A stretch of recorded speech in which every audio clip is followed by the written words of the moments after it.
So if we get a very low rate of growth, like 3% per annum on our asset, it can take 2 decades before it goes on to double.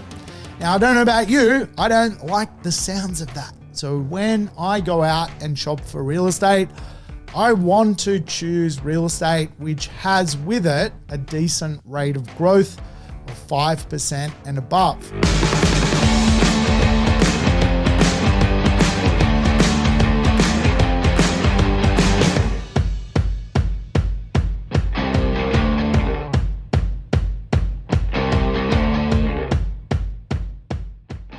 Welcome to the Urban Property Investor. I'm your host, Sam Saggers, here to help you crack the code of real estate wealth. Today's show, code cracking stuff. I have to say, this is a real code cracker.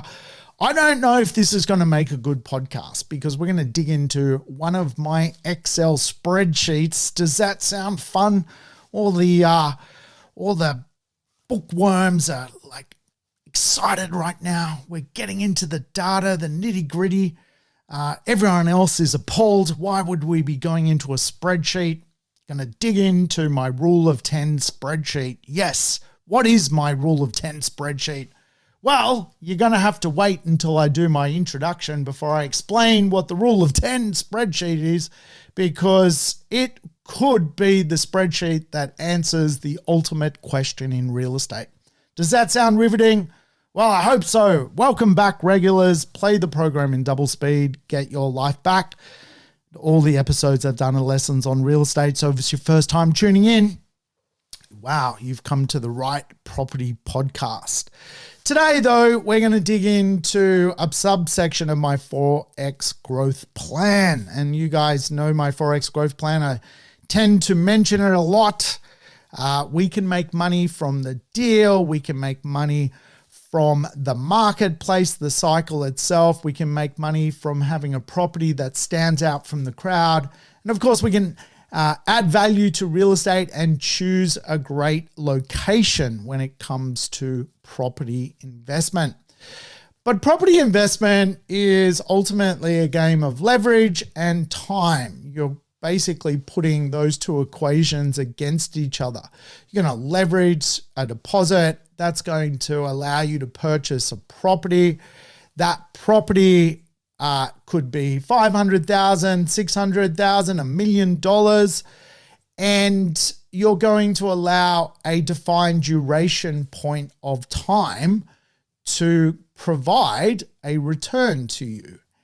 And that return comes in both the form of capital growth and also rental growth. Today, though, I wanted to dig into my rule of 10 when it comes to understanding what type of rate of growth you can expect from what type of property. Now, the rate of growth is one of the most important factors of real estate. The rate of growth is really the compounding growth rate of which a property grows at.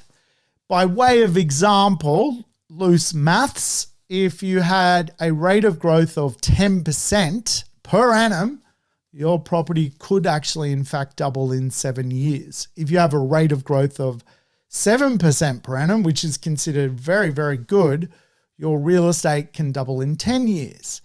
If you were to look at the average rate of growth in the marketplace, according to CoreLogic, over a 30-year period as measured, the real estate market and its rate of growth around Australia is around 5.4%. That's not including the yield as a total return. So at 5.4%, you're roughly seeing real estate double in around 14 years. And of course, anything below that, the average is below average. And of course, some properties still haven't doubled in value, and they've been owned for 20 plus years. So if we get a very low rate of growth, like 3% per annum on our asset, it can take 2 decades before it goes on to double. Now, I don't know about you, I don't like the sounds of that. So when I go out and shop for real estate, I want to choose real estate which has with it a decent rate of growth of 5% and above. Obviously, some property performs better than others because of the sheer nature of the asset and the sheer scarcity of the property. And of course, quite often, the best real estate is in very expensive marketplaces. And it's the best real estate, it's got the highest price tag, and it gets the highest rate of growth because it's simply the best. So let's go through my rule of 10. Now, my rule of 10 is just the concept that I proportion 1% growth rate to 10 factors in real estate. And I proportion the growth rate at 1% for a good score, 0.5% for a medium score, 0% for a low score, and minus 0.5% for a bad score. So in fact, a property can go backwards in growth if it's not the right type of asset. So I'm going to talk you through my rule of 10 spreadsheet. Yes, spreadsheet junkies, you might like this one. But I've got a scoring system out of 10. So the maximum you can score is 10 out of 10, which is a very rare property would actually ever score 10 out of 10. 10 out of 10 means 10% capital growth, and the real estate you pick would double in value in 7 years. Now, of course, you have to apply this real estate into a cycle, and cycles have entry and exit points. They have points where you're halfway through a cycle. But the point of today's conversation is how can we determine the long-term rate of growth if we give the real estate a bit of time? How can we narrow down a good pick in real estate when picking a property? So knowing that, we could also choose a really bad property, and we could, in fact, choose a property which grows negatively using my rule of 10. It could, in fact, grow negatively by 5% because it's such a train wreck of a property. And of course, there are real examples of train wrecks of properties going backwards by 5%.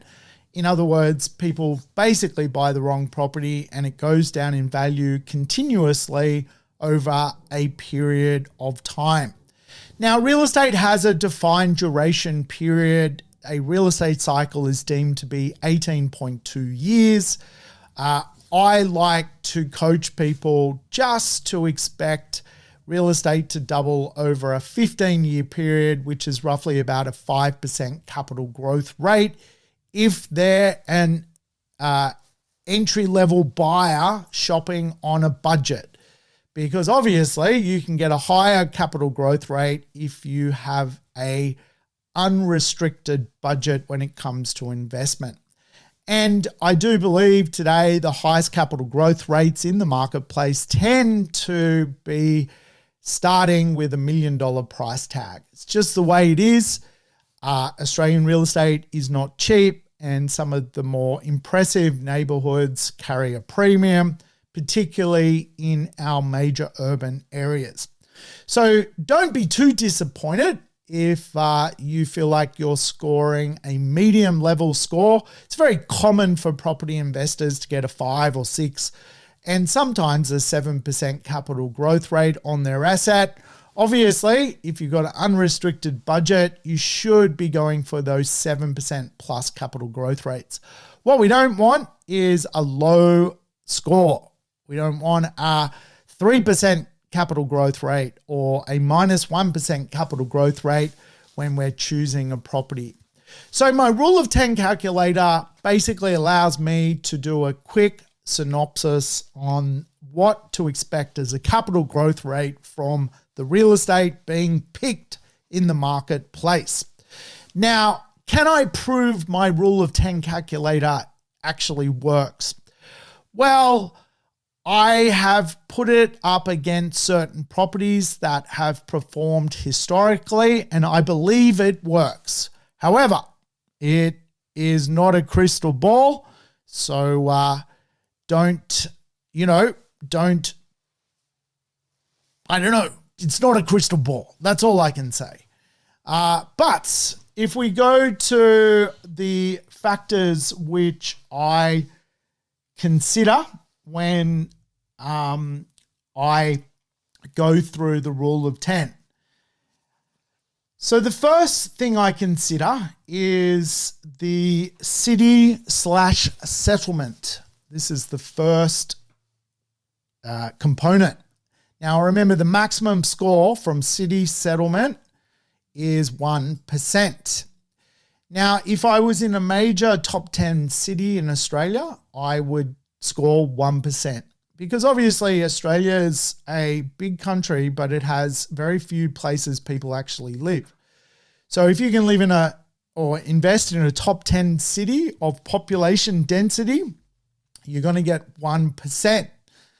If your city is below that, it's a city between 10 and 30, like the top 11 to 30 cities, you're going to score 0.5%.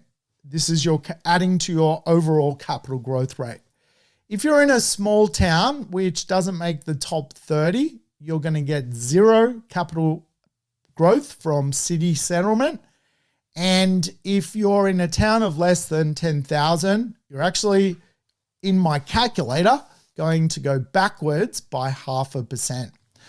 So let's assume we are buying a property in Brisbane today. We're going to put that into my rule of 10 calculator. It's going to give us a capital growth rate for the city settlement as 1%. The next factor I'm going to look at in my calculator, which is ridiculously difficult to demonstrate on a podcast, perhaps I should do a webinar, is suburb, location, and surrounds. Now, if the suburb is well established and nice, it's just a nice place, it's going to score 1%.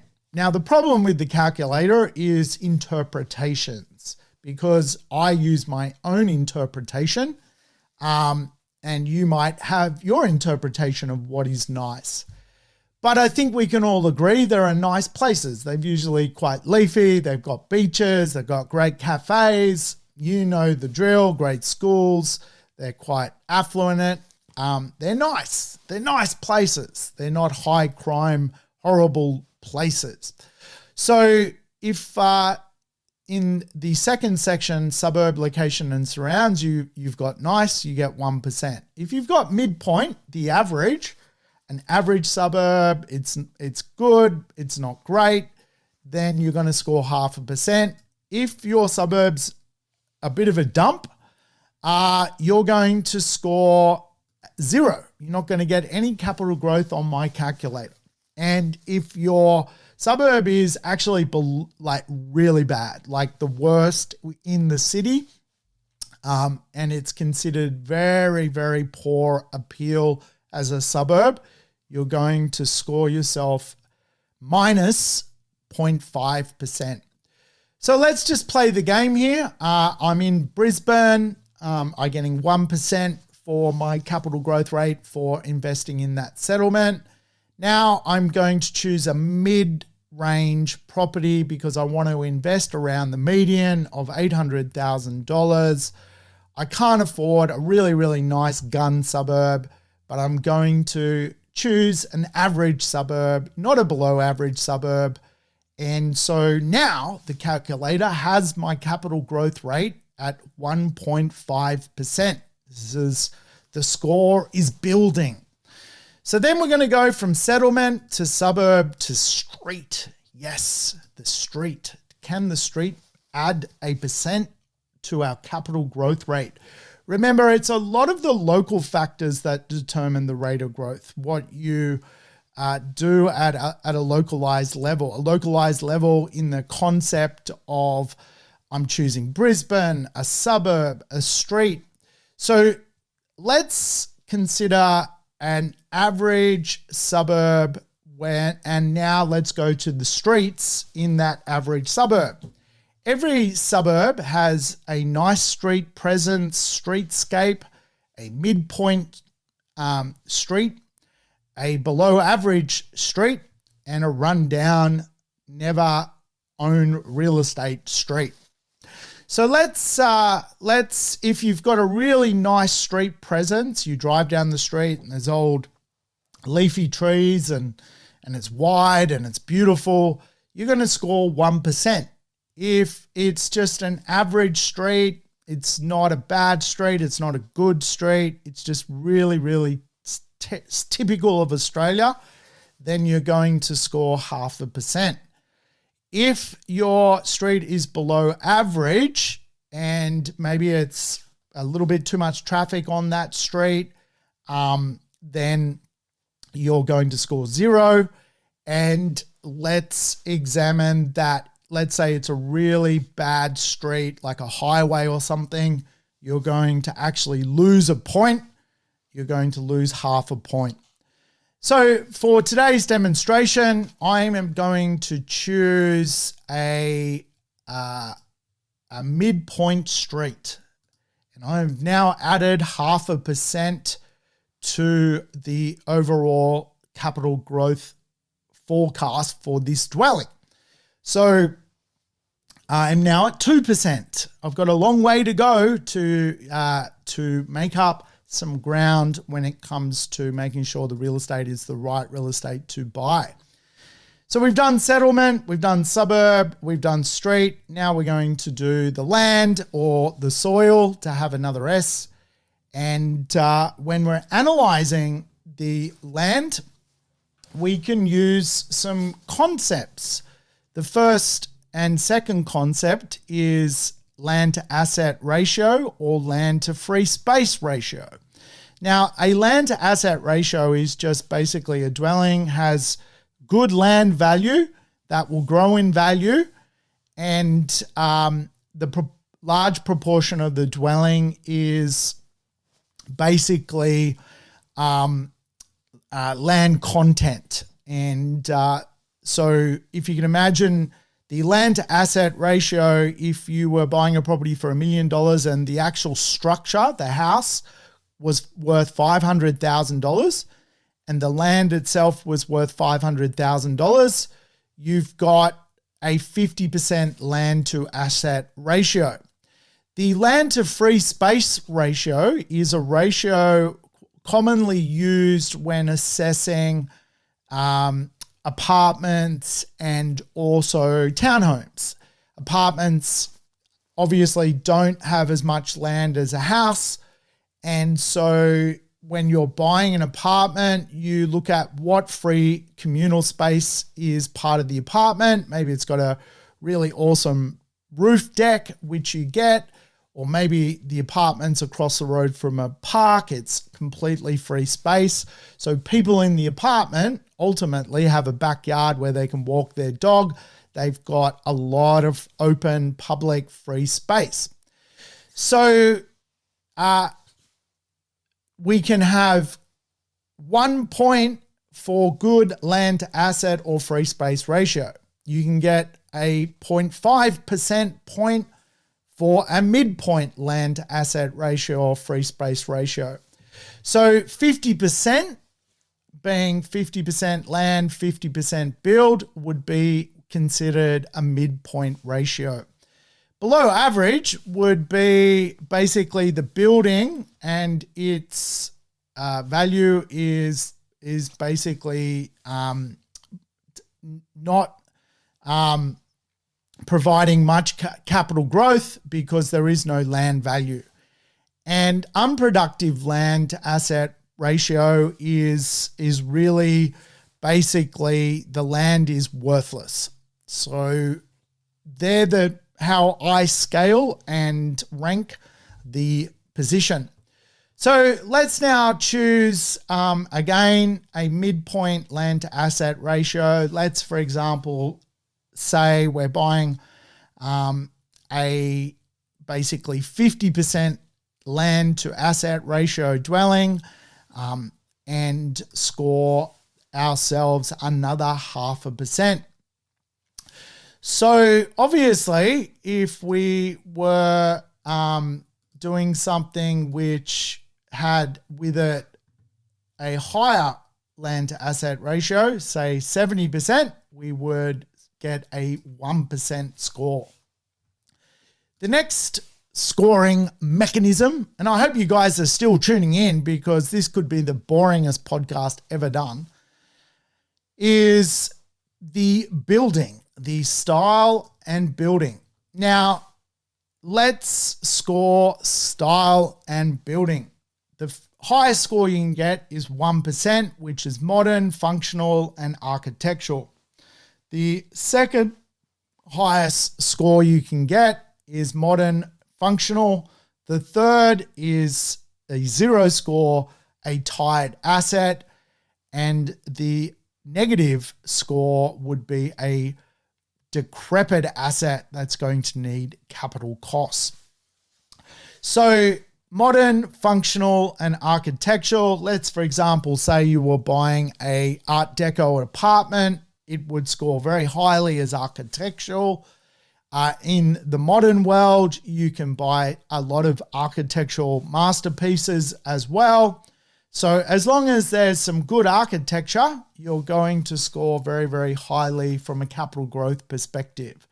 If it's just a modern functional property, you won't score anything for that. If it's a modern functional asset, you will score well, you'll get 0.5%. And if it's a tied asset, you're going to score nothing. So let's add a tied asset to the mix. It's a bit run down. It's going to need some money spent on it. Are we getting any capital growth on that? No one's going to pay you extra for a tied asset from a capital growth position. So all of a sudden now we get our first 0. We've chosen something that's a bit tied. How can we overcome that tied asset? Well, maybe we have to go renovate the asset. Let's go to the next section of the scoring mechanism, which is size, layout, and design. Now, let's score this. You get 1% for generous and functional, 0.5% for typical and functional, 0% for below average and irregular, and a minus score for dysfunctional, size, layout, and design. So for this example, I'm going to actually score generous and functional. I found a generous size property with a big functional layout, and I'm going to get a 1% capital growth rate for that. So then we go to number 7. Remember, we've done 1, settlement, 2, suburb, 3, street, 4, land, 5, style and building, 6, size, layout, and design, and 7, we're now analyzing supply. Is supply fixed or variable? So the highest score you can get is fixed and finite. This is typically those blue ribbon suburbs where you're never going to see even one apartment come to those suburbs. They're those very tightly held NIMBY suburbs, and they score very, very highly. Fixed and finite supply, yes, they would score 1% in this example. The next category is semi-fixed and will become finite. That's a 0.5%. The next is variable. The suburb constantly gets new supply. And the worst you can get is oversupplied at a long-term level. An example of that would be Parramatta CBD. It's constantly oversupplied. It's going to go backwards constantly when it comes to its supply levels. Just when you think you don't have supply, more supply is added. So let's choose semi-fixed to become finite. And now we've got another 0.5% added to our scoreboard.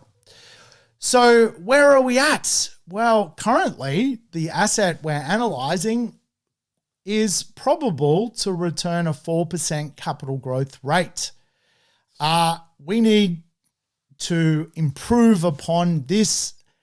Can it be done? We've still got 3 factors which could actually get us a good capital growth rate. Remember, we want to get over 5% at a bare ass minimum.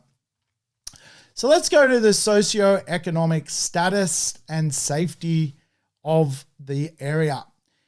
Is it a wealthy suburb? Do people, or the large proportion of people, earn the most amount in the suburb? If it's a wealthy suburb, it's going to score 1%. If it's above average wealth, it's going to score 0.5%. If it's below average, it's going to score 0.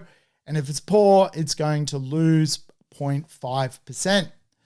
I'm going to say this area is an above average area from an income distribution point of view. So I've now added 0.5% to my forecast for the rate of growth. The next section is stability. Is it a proven marketplace? Is it a very stable marketplace? How do I analyze that? The first one, is it gentrified? Is it a very nice gentrified suburb? If it is, it's going to score 1%. Is it gentrifying? If so, it's going to score another 0.5%. Is it ungentrified? If so, it's going to score 0. And if it's never to be gentrified, if it's just an unloved place, it is unstable and it would lose 0.5%. So I'm going to say this property is gentrifying. It's not completely gentrified. My budget doesn't allow me to go into a completely gentrified area. And so I've got a 0.5%.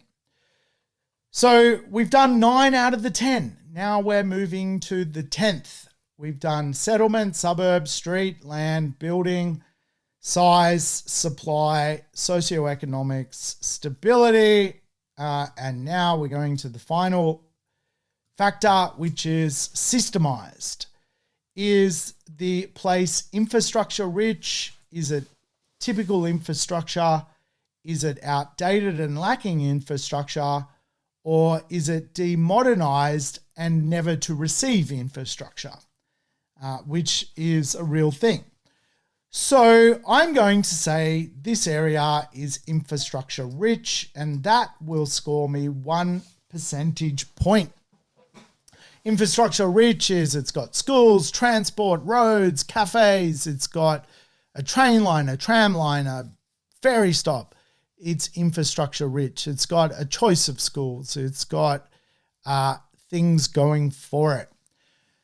So now I've done my 10 for this property that I'm choosing in Brisbane. It's a midpoint suburb. It's a midpoint street.